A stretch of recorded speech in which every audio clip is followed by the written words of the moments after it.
qual a diferença entre um frei e um padre? Você ainda falou que você é carmelita, não é isso? Isso, carmelita. Então, eu queria que você começasse vamos balbuciar essas coisas para que as outras pessoas, de certa forma, elas floresçam. Para entender se é uma hierarquia. Como é que funciona frei e tal? Essa é uma pergunta muito frequente. Todo mundo praticamente tem essa dúvida. Veja bem, nem todo frei é padre, nem todo padre é frei. Uhum. Então existe sim uma diferença entre frei e padre. Então nós costumamos dizer o seguinte: existe a diferença entre um padre religioso e um padre secular. O padre secular significa aquele jovem que vai estudar 5 a 6 anos no seminário, vai estudar filosofia e teologia para ser sacerdote. E ali o que ele vai receber como uma grande missão? Uma paróquia. Ele vai receber uma paróquia para ele cuidar. Certo. Vai viver na casa dele sozinho, geralmente é assim, ele vive na sua casa sozinho, deve obediência ao seu bispo e pronto, esse é o sacerdote. Ele cuida de um rebanho, ele tem uma paróquia, deve obediência ao seu bispo e tal. Mas tem a sua vida, tem o seu dinheiro, tem a sua casa. Ele conduz a vida dele conforme o estilo dele. Vai em algumas festas. Veja, o padre religioso, ele já é diferente. O padre religioso, ele abraça um carisma, ele abraça um estilo de vida. Então, por exemplo, eu entrei na minha, que é os carmelitas. Então, os carmelitas, ele tem um estilo de viver, um estilo de pensar, e tem a sua regra de vida, desde as coisas práticas à espiritualidade. Coisas práticas, desde a hora de acordar, todas essas realidades. Então, numa vida religiosa, a gente faz voto de castidade, pobreza, obediência. Certo. E vivemos em comunidade. Olha a grande diferença de do outro estilo de padre. Vive sozinho, aquele estilo de vida.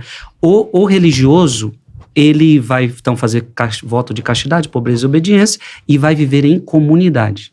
Então, a minha comunidade tem mais de 70 irmãos. Caramba. Na minha casa, eu moro com mais 4. E a gente busca viver o mesmo estilo de vida, a mesma hora de acordar, rezamos as mesmas coisas, comemos juntos, conversamos juntos. É uma vida comunitária. Então, essa é a grande diferença que existe entre um padre secular e um padre religioso, que é o meu caso. Então, no caso, você aí acaba se tornando frei, por isso. Aí vira frei, é isso? Isso. Aí nós, na minha congregação, nos chamamos freis. Freis, eu sou um frei. Mas o senhor é um sacerdote, ou não? Veja, não necessariamente você precisa ser padre. Tá. Mas eu estudei para ser padre também. Mas o senhor pode ministrar uma missa, por exemplo? Porque sou padre, sim. Só o sacerdote celebra uma missa, só o sacerdote atende uma confissão. Então, muitos freis estudam também para ser padre. E recebem a ordenação sacerdotal. Então, eu recebi a ordenação sacerdotal. Mas no seu caso, o senhor está lá nas Carmelitas, a igreja, ela tem toda uma hierarquia. Por exemplo, o padre, às vezes cansei de a minha mãe reclamar disso, eu quando era moleque, adorar um padre, a igreja muda o padre de cidade. Outro lugar, Aí a gente fala, mas o padre Marcelo era tão legal, por que embora. E o bispo trocou ele de lugar? Isso acontece com muita frequência. Sim. Né? Ele foi para outro lugar e tal. Aí, no seu caso, você também tem uma hierarquia que pode falar, não, agora você tem que ir para um outro lugar fazer... Sim. Eu tenho... O padre diocesano, ele só tem o bispo como seu superior. No meu caso, eu tenho o bispo e tenho o superior do meu instituto. Então, o superior do meu instituto, ele pode me mandar para qualquer lugar. Então, nós temos... Ele pode também fazer isso. Nós temos várias casas no Brasil. Ele pode me mandar... de onde? Eu moro em São Paulo. Fico ali no... que região de Grajaú, São Paulo? Grajaú, Isso. Onde tem a igreja de São Jorge. Tem lá. A igrejinha, a capelinha? Verdade. Eu vou lá.